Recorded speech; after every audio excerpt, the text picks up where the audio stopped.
2018 তে trustee board নামে একটা বোর্ড গঠন করা হয়েছে। এটার কাজ হচ্ছে রাস্তায় যারা সড়ক দুর্ঘটনায় পতিত হবে, বিশেষ করে সড়ক দুর্ঘটনায় যারা নিহত হবে, তাদেরকে এই ট্রাস্টি বোর্ড থেকে 5 লক্ষ টাকা গভর্নমেন্ট দিয়ে থাকে, এবং যারা অঙ্গহানি কিংবা অন্য ক্ষতিগ্রস্ত হন তাদেরকে 2 লাখ টাকা, এবং নর্মাল সড়ক দুর্ঘটনায় আহত ব্যক্তিদেরকে 1 লক্ষ টাকা প্রদান করছে।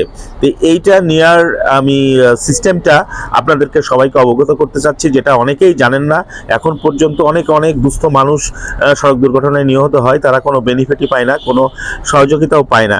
কাজেই এই নিয়মগুলো আপনারা অবশ্যই জানবেন। অর্থাৎ যে এলাকাতে আপনার সড়ক দুর্ঘটনাটা ঘটবে সেইখানকার থানায়, প্রথমত থানায় সেটাকে মামলা অথবা অভিযোগ অথবা ডায়েরি করতে হবে।